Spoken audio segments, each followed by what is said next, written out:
comete, essas violências, conflitos, isso tudo deixa a gente muito seguro. E ela começou por conta daquele episódio que teve, né, de uma relação sempre muito tensa, complicada, de tiroteio, morte. Isso deixa todo mundo num sentimento de segurança. A gente não teve casa viva naquele dia, então todo mundo preocupado de vai sair na rua, não vai, tudo fechado. Eu não estava aqui no Rio de Janeiro, mas eu vi que loja fechada, tudo fechado. Então é um cenário muito, muito preocupante para a gente, né?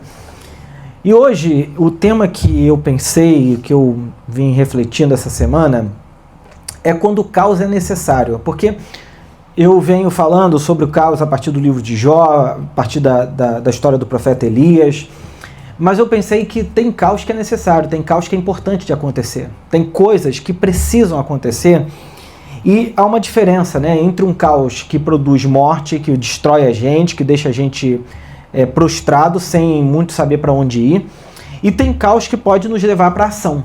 O que eu faço diante disso? Esse caos aqui aconteceu, isso me acometeu, e para onde eu vou? E aí eu lembrei da Bíblia que ela tem algumas passagens que muitas das vezes a gente se esquece delas. Como, por exemplo, Romanos, Paulo diz o seguinte, que a tribulação, ela produz paciência, a paciência produz experiência. Então nem toda tribulação, nem todo caos, fazendo uma analogia, é necessariamente para o nosso mal. Existem sofrimentos necessários e importantes para o crescimento e amadurecimento da nossa fé e da nossa vida.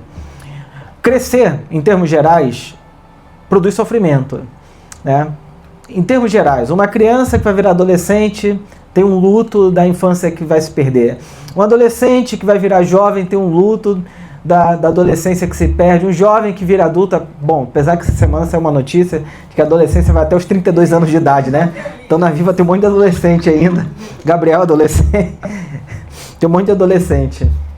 Então é muito interessante, assim, porque todo o processo de mudança produz ruptura, né? Por exemplo, Jung pensava que quando faz 40 anos, ele dizia que há uma transformação dentro da pessoa, né? Então há muitos processos de mudança, o adulto que vai passar pela fase e virar idoso, tudo isso produz mudanças e mudanças necessárias. Então a gente tem que pensar nas mudanças, no caos, não necessariamente como uma coisa que vai destruir a gente, que vai acabar com a gente, que vai tirar a gente do eixo. Existem momentos que tirar a gente do conforto é importante, para a gente se mover, para a gente tomar decisões. Por isso que eu lembrei do Guimarães Rosa, que ele disse o seguinte, o que a vida exige de nós é coragem. E eu gosto dessa ideia do Guimarães porque uma pessoa sem coragem, ela não faz nada, né? E a coragem, o oposto da coragem não é o medo, né? O oposto da coragem, o oposto da coragem não é se sentir inseguro, né? O medo pode ser uma coisa que rivaliza com a nossa coragem, com a nossa potência de vida, que faz a gente ficar parado, travado, inseguro na vida, né? E aí, eu não sei se vocês conhecem, eu acho... Ih, chegou o Dante. Desculpa, Pri. Primeiro o Dante, depois a Pri. Eu lembrei de um exemplo, vocês devem conhecer, que é o exemplo da águia. Vocês já ouviram essa história? Eu não sei se é verdadeira, tá, gente? Eu fiquei tentando pesquisar para ver se algum biólogo confirmava essa história. Mas a história basicamente é o seguinte. Diz que quando uma águia tem um filhote, ela cria um ninho perfeito para aquele filhote. Coloca pena, coloca um monte de coisa, o filhote fica ali super seguro.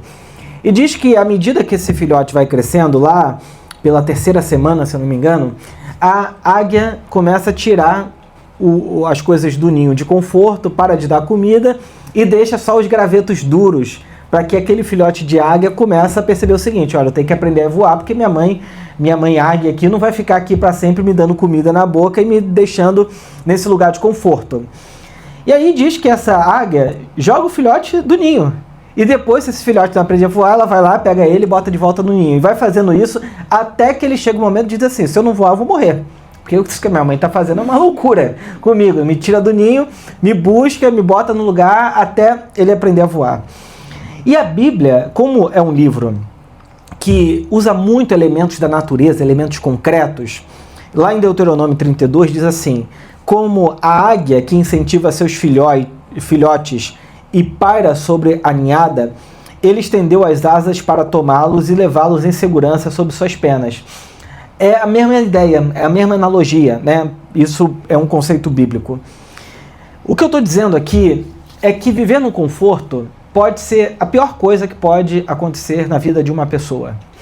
A sensação de conforto para o ser humano produz angústia.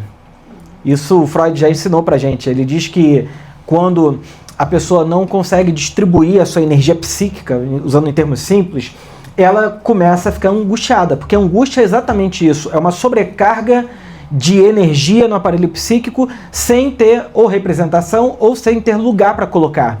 Diferente de uma pessoa que acorda, vai trabalhar, faz uma coisa que gosta, se liga aquilo e no final do dia está satisfeita. Ela colocou a sua energia nas coisas corretas. Uma coisa adoecedora é quando você liga a sua energia psíquica a uma única coisa. Isso adoece, porque fica empobrecido. Quanto mais coisas você faz que geram sentido de vida para você, mais saudável é um ser humano. Então, por isso que é muito importante a gente ter várias coisas que a gente possa colocar nossa energia para que a gente se sinta mais saudável e essa sobrecarga não fique dentro da gente. Porque se você dorme com a energia psíquica alta, é aquele dia que tu deita e fala assim, hoje eu vou assistir Netflix o dia inteiro. No final da noite você está angustiado, depressivo, triste, dizendo, meu Deus, o que eu estou fazendo com a minha vida, né? Por quê? Assim como na vida psíquica, na natureza, uma água que é boa para o ser humano, se ela ficar parada muito tempo, o que acontece? Dá dengue, estraga, fica ruim, fica inóspito. Então, o nada sempre gera nada. Se nada acontece, nada acontece. Como é que é aquela frase, Lidiane, que tu fala da peixinha lá do Nemo? Se nada acontecer com ele, nada vai acontecer. Se nada acontecer com ele, nada vai acontecer com ele. Essa é a ideia. E a gente tenta nos poupar o tempo todo. O Nietzsche, ele tem uma ideia muito interessante. Ele fala da qualidade dos guerreiros e da qualidade dos escravos. E o Nietzsche, nesse texto, O que disse Zaratustra, ele diz assim, que o escravo, na mentalidade dele, ele não está falando da pessoa que foi escravizada, mas ele diz da mentalidade, é aquela pessoa que se recusa à vida. Enquanto o soldado, o guerreiro, ele é aquele que assume a luta. Essa é a ideia dele.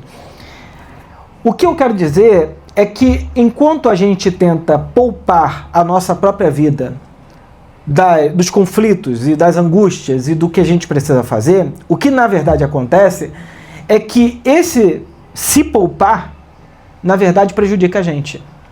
O ser humano que se poupa, ele não cresce, não amadurece e ele não é desafiado a absolutamente nada. Qual é o nosso grande problema? Às vezes, a nossa teologia. A nossa teologia, isso é, a nossa visão de Deus, visão da Bíblia, a maneira como a gente enxerga as coisas, pode ser o maior limitador do nosso próprio crescimento. Por exemplo, eu cresci praticamente na igreja. Desde criança eu frequento igreja. Eu frequentei, enfim, várias igrejas, conheci muitas pessoas, a minha vida sempre foi em torno de igreja. Mas eu percebi que muita gente alimenta certas ideias que parecem bíblicas que vai prejudicando a vida delas.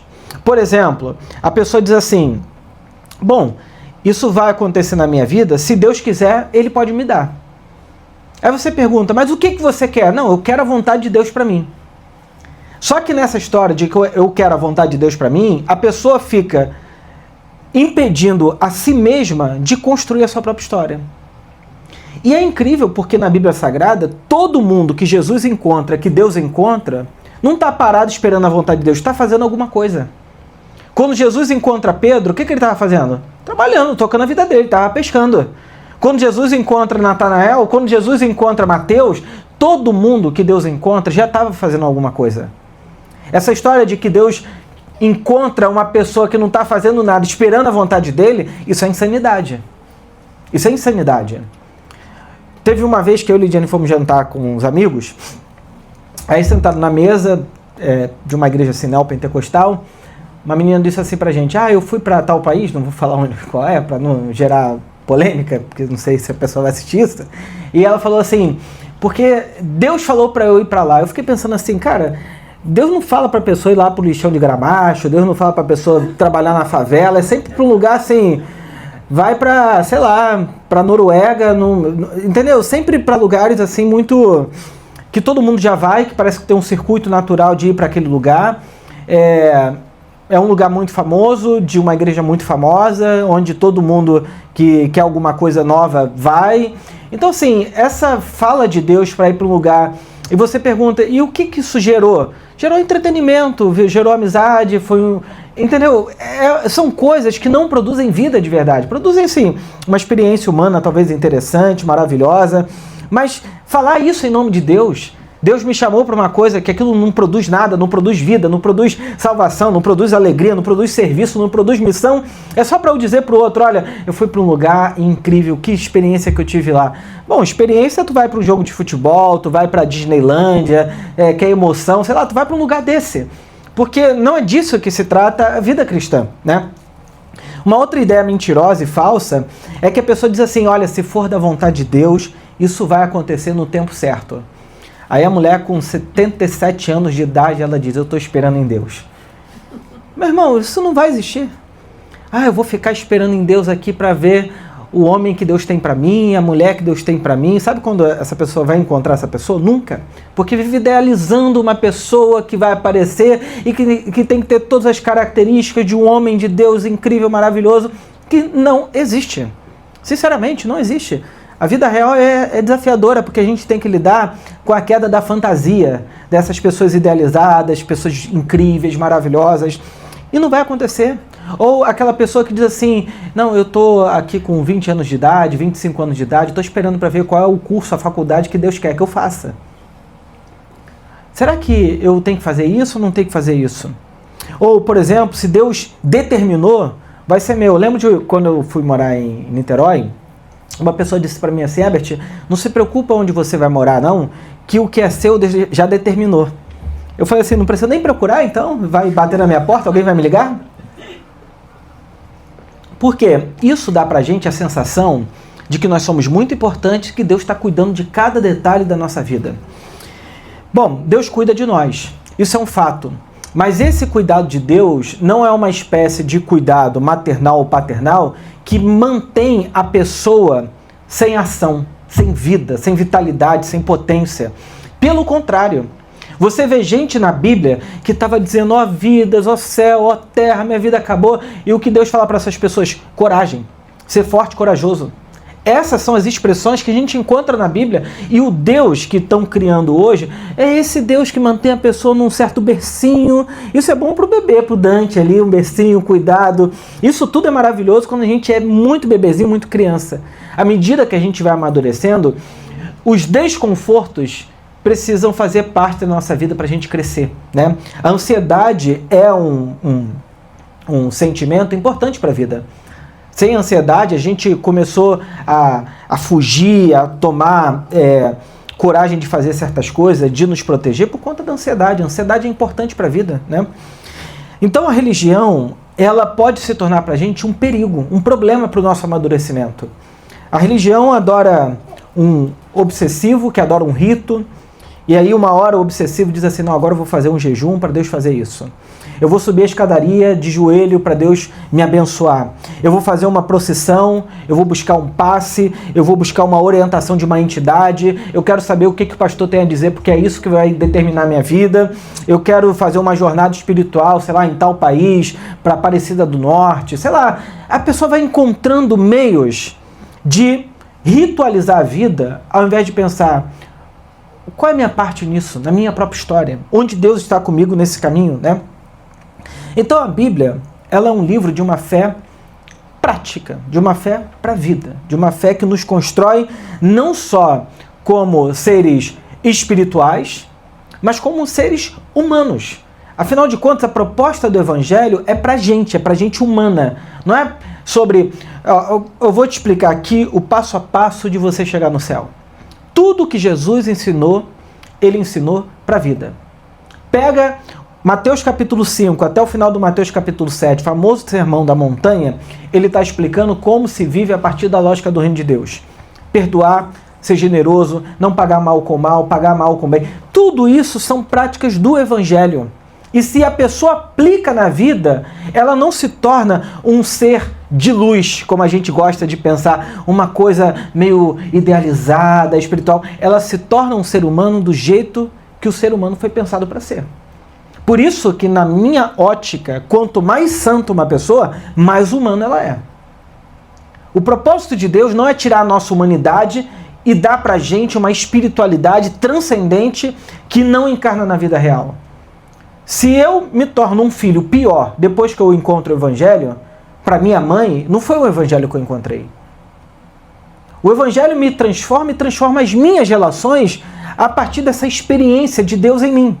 Então eu me torno um filho melhor para minha mãe e para o meu pai, um irmão melhor para minha irmã, um marido melhor para a Lidiane, uma pessoa melhor para a minha comunidade, para os meus amigos, para o meu entorno, um trabalhador melhor. Tudo isso motivado pelo Evangelho. Então, santificação é um processo de humanização. O problema é que criaram pra gente uma ideia de que quanto mais santo, menos humano eu sou. Aí tu encontra aquelas pessoas esquisitas, que falam esquisito, que andam na rua de um jeito esquisito, com uma roupa esquisita, e tu fala assim, ali vai um homem de Deus, ali vai uma mulher de Deus. Como ser homem de Deus e mulher de Deus fosse sair da realidade comum do mundo. E não é. Só que quando a gente fala da realidade comum do mundo, isso também nos coloca diante do desafio. Nós vamos sofrer. Nós vamos ter que lidar com o caos. Porque enquanto eu estou privado, eu estou no meu castelo de Grayskull, que nada a ver falar castelo de Grayskull, mas no meu lugar seguro, protegido, e aqui nada me afeta. Eu já falei para vocês, né? Uma vez na pandemia, a mulher falou o seguinte, pastor, vamos botar todo mundo na igreja, que a Covid não entra na igreja. Eu falei... E tem gente que acredita nessas coisas, né? Então a fé do povo de Deus, na Bíblia, ela é misturada com caos, trabalho, dedicação, sofrimento, lágrimas, morte, vida, vitória e fracassos. É a Bíblia. A Bíblia não é um livro de gente idealizada. A Bíblia não é um livro de heróis e heroínas. A Bíblia é um livro de gente real que andou com Deus. E essa, para mim, é a grande beleza da Bíblia. Tem gente que acha que isso não é belo. E aí você tem na história grandes narrativas de pessoas que foram mártires. E aí tem um monte de cristão hoje que diz assim, eu quero morrer por Cristo, eu quero ser um mártir. Vai sozinho. Porque Jesus mesmo falou, Pai, se possível for, afasta de mim esse cálice. Essa ideia em que eu busco sofrimento, sofrimento, sofrimento, isso nunca foi parte do ministério de Jesus. Até que ele chega num momento que é inevitável. E aí ele fala, bom, então é isso, tudo bem. Mas desejar isso é insanidade, né? Então Deus, ele nos transforma a partir e no momento em que a gente vai compreendendo quem ele é pra gente de verdade. O meu compromisso com o Evangelho é o compromisso, sobretudo, com a verdade do Evangelho. Não é um compromisso de alienar pessoas, é um compromisso de fazer com que cada pessoa encontre o Evangelho de Cristo com sobriedade. E isso é muito desafiador, porque o ser humano gosta de uma alienação que nos tire da realidade. E é importante. Mas quando eu quero me alienar, eu pego meu celular e boto pegadinha. Ah, meu irmão, rio muito. Me amarro em pegadinha, vou jogar, sei lá, um tênis, vou pra praia, sei lá, vou fazer alguma coisa. Alienação, é maravilhoso. Ir para um parque de diversões, fazer uma viagem, tudo é bom. Mas o Evangelho não aliena a gente da realidade. Não aliena. Por isso que eu não creio, e essa é uma coisa que às vezes é desafiador, que Deus pode tudo. E aí você vai dizer, como assim Deus não pode tudo? Deus não pode, por exemplo, fazer o mal. Deus não pode ser injusto. Deus não pode ser contra os atributos que Ele revelou para nós. Deus pode, e Ele sempre vai poder, tudo aquilo que revela o seu caráter. Só que o caráter de Deus é revelado para nós aqui numa relação. Então Deus nunca vai fazer as coisas por nós sem nós. Deus nunca vai fazer as coisas por nós sem nós. O que mais se vende no mercado da fé é milagre fácil e barato. sem implicar o sujeito na sua própria história. E aí você encontra uma pessoa que fumou a vida toda, até com câncer na garganta, e diz assim: Deus, me dá um milagre. Aí você pergunta: você quer realmente um milagre? Parar de fumar, cuidar da sua vida? Não, só quero um milagre. É milagre barato. Então Deus sempre nos implica na nossa própria história. Bom, dito isso, eu quero trazer vocês para um texto bíblico. O texto se encontra em Atos capítulo 1, eu vou ler com vocês aqui, Atos 1, versos 6 a 8. Atos 1, 6 a 8. Aí depois, se você estiver abrindo a sua Bíblia aí, a gente vai ler Atos 8, de 1 a 5. Tá? Então Atos 1, de 6 a 8, depois 8, de 1 a 5. Olha só o que o texto diz. Então os que estavam com Jesus lhe perguntaram: Senhor, será nesse momento em que restaurará o reino a Israel? O que os discípulos judeus têm na cabeça? Desde os profetas do Antigo Testamento, o povo de Israel desejava, sonhava com um momento em que Deus restauraria a história. Na mentalidade tanto dos judeus do Antigo Testamento como dos cristãos do Novo Testamento, não existe o céu, um lugar que a gente vai morar um dia. O que existe na mentalidade judaico-cristã é novos céus e nova terra. Mas isso não é um outro céu, uma outra terra, um outro planeta. É céus e terra renovados. A espiritualidade cristã acredita na ressurreição, tanto do corpo como do planeta. Certo? O que eles estão perguntando, é agora que isso vai acontecer? Você vai restaurar todas as coisas a partir aqui de Israel, porque é isso que os profetas Isaías, o profeta Malaquias estão profetizando, dizendo: Deus um dia vai restaurar todas as coisas. Pois bem, Jesus responde o quê? O Pai já determinou o tempo e a ocasião para que isso aconteça, e não cabe a vocês saber de tempos e épocas. Vocês não tem que ficar preocupando com quando vai vir. Não, vocês têm que se preocupar, e é o que ele diz no verso 8. Vocês receberão poder quando o Espírito Santo descer sobre vocês, e serão minhas testemunhas em toda parte. Em Jerusalém, em toda a Judéia, em Samaria e nos lugares mais distantes da terra. Jesus tira o foco do futuro e coloca o foco aonde? No presente. Parem de se preocupar sobre quando isso vai acontecer e se preocupem com agora. Atos 2, o Espírito é derramado. E aí você imagina o quê? Agora que o Espírito Santo foi derramado sobre a igreja, eles foram pregar o Evangelho, comunicaram a Boa Nova para o mundo inteiro? Você acha que foi isso que aconteceu? Sabe o que aconteceu? Eles receberam o poder do Espírito Santo. A igreja ganhou um monte de gente nova. Eles falaram: vamos ficar por aqui. Aqui está maravilhoso, está muito bom. E perderam tudo aquilo que Jesus tinha dado para eles. Aí acontece um caos em Atos 8:1. Olha só. Saulo, que a gente vai conhecer depois como o apóstolo Paulo. Aí o pessoal fala assim: não, aí ele não estava convertido, era Saulo. Na verdade, Saulo é um nome hebraico, Shaul, Saulo, e Paulo é um nome romano. É só uma questão de cidadania, não é uma questão de conversão. Tem gente que pensa, converteu e virou Paulo. Não, é só um nome hebraico e um nome romano, é só isso. Assim como os deuses romanos receberam novos nomes dos deuses que vieram da Grécia, Paulo também, como um judeu, né, um hebreu, ele recebe um novo nome porque ele tinha dupla cidadania. Então, Paulo, ou Saulo, ele havia acabado de fazer uma coisa terrível, ele matou Estevão. Ele era o mandante da morte do Estevão, que foi um diácono da igreja. E o texto bíblico diz assim: uma grande onda de perseguição começou naquele dia e varreu a igreja de Jerusalém. Perceba que eles estão vivendo, a Bíblia diz o seguinte, que eles tinham tudo em comum, não havia necessitado entre eles, as viúvas que passaram necessidade foram ajudadas, e você diz assim: aquela é a santa igreja perfeita para a qual a gente tem que voltar. Mentira! A igreja perfeita não é Atos 2. A igreja que Jesus pensou é de Atos 8.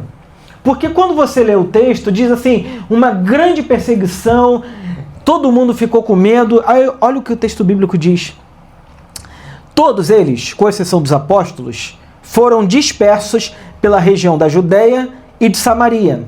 Alguns homens devotos vieram e com grande tristeza sepultaram Estevão. Saulo, porém, procurava destruir a igreja de casa em casa, arrastava para fora homens e mulheres e os lançava na prisão. O que o texto bíblico está dizendo? É um caos. O Saulo aqui, ele tem autorização do Estado, por conta do Sinédrio judaico, para perseguir o que eles achavam que era uma seita judaica, os cristãos. Não só perseguiam, como também nesse período estavam matando. No geral, gente, entendam isso, o problema dos cristãos do primeiro século nunca foi com Roma. Isso vai acontecer no final do primeiro século. O problema dos cristãos sempre foram com os judeus. Tanto é verdade que no final do primeiro século houve um rompimento tão grande que não conseguiu mais se conciliar comunidades judaicas mistas, cristãos judeus e cristãos não judeus. Eles se separaram. Tanto é que aqui entre nós hoje só tem cristãos e ninguém é judeu. A sinagoga está ali, do outro lado ali, e a gente está aqui. Não se mistura. Porque foi tão intenso o conflito entre eles no primeiro século que a igreja que ganhou força foi a igreja gentílica. A igreja judaica praticamente parou de existir, porque os judeus, muitos deles, não entendiam o movimento de Jesus como movimento de Deus dentro do povo de Israel. E isso trouxe um rompimento muito dramático, né? Bom, e o verso 4 diz: os que haviam sido dispersos, porém, anunciavam as boas novas a respeito de Jesus por onde quer que fossem. Filipe foi para a cidade de Samaria e ali falou ao povo sobre Cristo. Quando as multidões ouviram sua mensagem e viram os sinais que ele realizava, deram total atenção às suas palavras. Então, bom, o texto continua, mas o ponto é o seguinte: o que Jesus disse para os discípulos em Atos 1:8 acontece a partir de Atos 8:1. A gente pode olhar para a igreja que está estabilizada, calma, tranquila e segura, como sendo um ideal a ser alcançado. A igreja, para que ela exista, ela precisa do desconforto, porque ela precisa da missão. E a missão tira a gente do lugar de conforto. Sempre, sempre, sempre.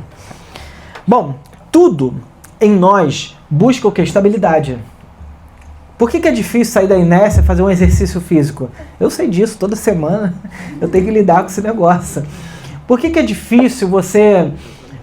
depois, aquilo vira um prazer, não é verdade?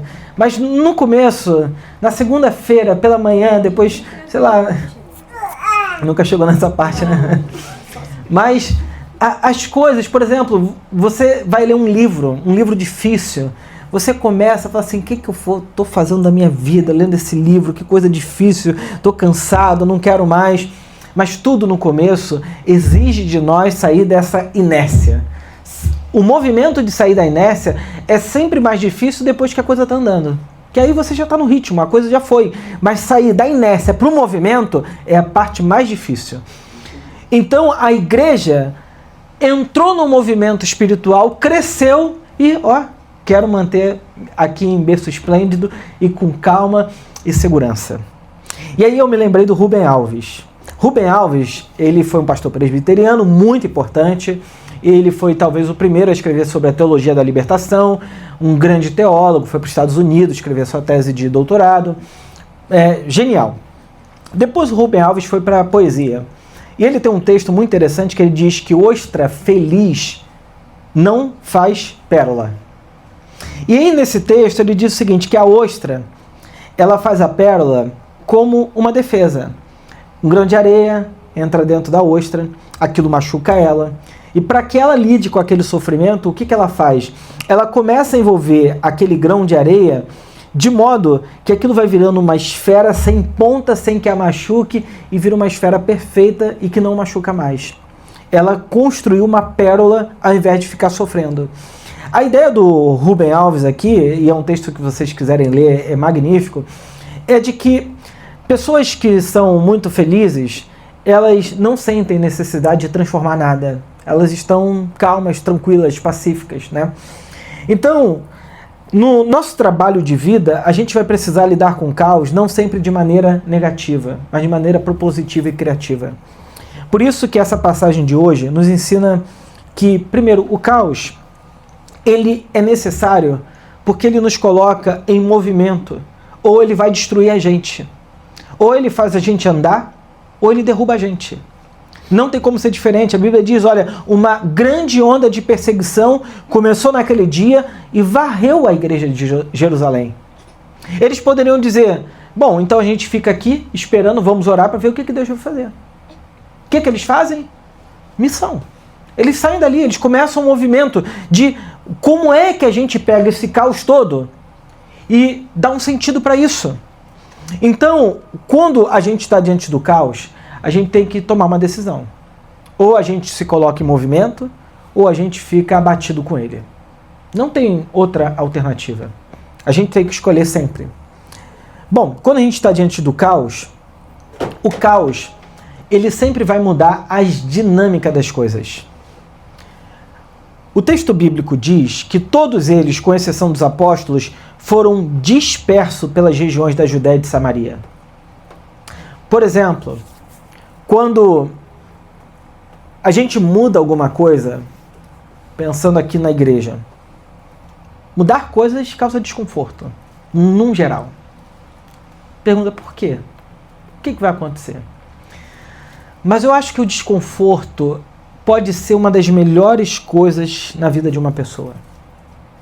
Porque isso faz a gente pensar e repensar a vida. Tem gente que pensa que casamento bom e feliz é um casamento que não acontece nada. Tá tudo igual desde sempre. Ou tá havendo um processo de recalcamento e alienação, em que os conflitos não aparecem. Ou tá havendo uma espécie de indiferença. É um ou outro. Porque se você lida com gente real, tem conflitos. E nem todo conflito, às vezes, apesar de parecer, bom, agora esse casamento acaba, não vai dar certo, esse namoro acabou, vai dar ruim. E você, de repente, descobre que aquilo que era um grão de areia nessa ostra que estava difícil, pode encontrar outras maneiras, fazer acordos e reacordos desse relacionamento para que ele continue. Tudo depende e tudo muda a partir da maneira como a gente lida com esse caos. O caos também nos tira da preguiça, da inércia. A gente gosta da preguiça. No geral, se deixar, a tendência do ser humano é eu quero chegar lá. É engraçado porque o texto bíblico diz que eles foram dispersos. Eles saíram dali. A gente lê o texto e o texto pra gente às vezes não tem cores, realidades. Olha o que está acontecendo. Imagina da noite para o dia haver uma perseguição contra cristãos aqui no Rio de Janeiro e você tem que ser disperso. Você tem que sair de onde você mora, você tem que sair do círculo de convivência das pessoas com quem você convive. Você tem que ir para um lugar que você não conhece ninguém. Você tem que ir para um lugar que você encontre uma nova lógica de trabalho que é diferente do que você fazia. Hoje a gente tem internet, tem gente que pode trabalhar de qualquer lugar do mundo, tem esse privilégio. Mas naquela época, os trabalhos eram locais, presenciais, não tinha essa mobilidade como tem o mundo de hoje. Então imagina você ter que mudar a rotina da sua vida, da sua família, dos seus filhos, de tudo, porque você prefere manter o evangelho do que abrir mão dele e se manter tranquilo em Jerusalém. Porque os não cristãos, judeus, estavam tranquilos em Jerusalém. Os cristãos, eles foram perseguidos. Isso muda uma dinâmica de vida. O que significa dizer que eles tiveram que movimentar a vida deles e reorganizar a história deles, reorganizar o trabalho deles, reorganizar tudo para que eles se mantivessem. Eu imagino que isso seja parecido com aquelas pessoas que na Segunda Guerra Mundial fugiram para outros países. Vieram para a América Latina, para a Argentina, para o Brasil, foram para outros lugares, foram para os Estados Unidos e chegando lá tiveram que mudar toda uma organização de vida. A partir disso. Então ser disperso não é só mudar de lugar, tipo assim, eu encontrei uma proposta de emprego melhor, vou morar agora na Califórnia, me arrumar um emprego de $50 mil por mês, vai ser incrível. Não. É ter que sair às pressas. Não dá tempo de nada. Então, isso tira uma pessoa da inércia dela, da preguiça dela. Coloca essa pessoa em movimento. Isso é o caos. E aí você vai dizer, mas Deus não estava com a igreja de Jerusalém? Estava. Inclusive, esse movimento todo produziu o que Jesus queria. Então, nem todo caos vem para nos destruir. Depende da maneira como a gente lida com ele. E a última coisa importante é que o caos produz missão. O texto bíblico diz que aqueles que haviam sido dispersos anunciavam as boas novas a respeito de Jesus por onde quer que fossem. Talvez esse seja o maior desafio de uma igreja moderna, assim, anunciar Jesus. E aí, a gente tem que fazer o exercício, e que eu faço o tempo todo, eu separei Jesus da religião. Eu não acho que Jesus criou uma religião. Mas eu não posso, por vergonha da religião, deixar de falar de Jesus. Jesus é Jesus. A religião é religião. Às vezes uma torcida faz coisas horríveis, que não tem a ver com o time, não foram os jogadores que fizeram. Mas tem torcida terrível. Tô nem dizendo o nome para não gerar perseguição aqui na igreja. Eu tô em minoria. Mas tem coisa horrível. Gente que invade ônibus, quebra tudo. É terrível. Mas o ponto é o seguinte, gente. A gente não pode perder a beleza de compartilhar a boa nova com as pessoas. Porque isso é transformador. Isso muda radicalmente a vida e a história de pessoas. O Evangelho é o melhor jeito da gente viver com Deus, com os outros, com o nosso próximo. O Evangelho tem imperativos de vida o tempo todo. Então, que Deus nos ajude a olhar para todo o desconforto da nossa vida não como um problema, mas como às vezes, e muitas das vezes é, uma solução. A gente cria e recria coisas novas a partir de desconfortos. Ontem eu e a Lídia, a gente foi convidado por uma pessoa para ver arte, né? Arte contemporânea. Vocês já viram arte contemporânea? E esse cara é psicanalista, e ele falou assim, eu quero te apresentar um pessoal lá de arte. Aí tu vai ouvindo, fala assim, cara, que criatividade, né? Essa pessoa tem de achar isso, sentido nisso aqui e tal. É muito diferente, né? Até porque a arte contemporânea não tem um sentido, né, previamente estabelecido. Então, uma coisa muito... E esse psicanalista falou, eles são bem diferentes, né? Eu falei, bastante. E é muito interessante porque uma das coisas que eu fiquei pensando, óbvio, eu estava pensando já na pregação, é como que de uma coisa que não tem muito valor, eles encontram sentido naquilo, né? E aí esse cara, o principal lá, ele é um cara reconhecido, ganhou o prêmio da Unesco, ganhou um monte de prêmio, foi, enfim, uma pessoa muito famosa no Brasil e no mundo, é palestrante, ganha muito dinheiro com palestra, famoso e tal. E ele pegou uma garrafa, gente, juro pra tu, 2 garrafas de Coca-Cola, daquela de vidro, que estava perdida lá no Parque Lage, toda quebrada, e falou assim, olha isso aqui, Herbert, olha que incrível isso aqui. Eu falei, cara, na minha cabeça, a garrafa quebrada, tudo bem. E ele falando, isso aqui é muito incrível, isso aqui foi preservado pela natureza, não sei o quê. Aí de repente chegou um outro cara e falou o seguinte, essa parte de cima da garrafa que estava quebrada, ele falou, eu vou tentar achar. Eu falei, tu vai tentar? Eu pensando, né, como é que vai tentar achar um negócio desse? Não se sabe nem quantos anos tem isso aqui. Mas eu fiquei pensando o seguinte, que quando a gente fala do Evangelho é mais ou menos isso, né? É mais ou menos a gente encontrar sentido e valor na vida que às vezes a gente não encontra mais. A nossa tendência é se quebrou, joga fora, não serve mais. Mas o Evangelho é exatamente essa proposta. Bom, o que disso dá para ser reparado? O que disso dá para ser consertado? O que disso dá para ser transformado? Eu falei, o Evangelho tem um pouco de arte contemporânea. Porque eu encontro valor numa coisa que parece não fazer muito sentido, um sentido. Para nós, o sentido é como que Cristo nos resgata, quebrado. Ele pegou um negócio lá que tinha pegado fogo, né? Tacaram fogo no negócio. Ele reconstruiu lá como é a pirambeira, sei lá, um negócio assim, que ele falou que é o primeiro nome que o país recebeu dos indígenas e tal. Eu falei, nossa, interessante, não sabia disso. E é um negócio que tinha pegado fogo e foi reconstruído. Eu falei, o Evangelho faz exatamente isso com a gente. Pega a gente que foi quebrada, pega a gente que está no caos e reconstrói essa pessoa a partir de uma nova proposta de vida, dá um novo sentido e um novo significado. Então que Deus nos ajude nesse caminho de encontrar vida no caos, de encontrar esperança na desesperança, saúde no momento em que parece que tudo perdeu sentido. Eu queria orar com vocês, pedir para o Ramon ajudar a gente num violão e a gente orar juntos aqui, tá bom? Deus querido, obrigado por essa manhã de reflexão, de conversa. Nós precisamos tanto do Senhor, precisamos tanto da Tua graça, do Teu favor sobre a nossa vida, que nos ajuda o tempo todo a encontrar sentido, de encontrar alegria, de encontrar esperança, de encontrar graça para a nossa vida, Senhor. Às vezes o caos parece dominar o nosso coração, nossa mente, que a gente não sabe o que fazer com aquilo.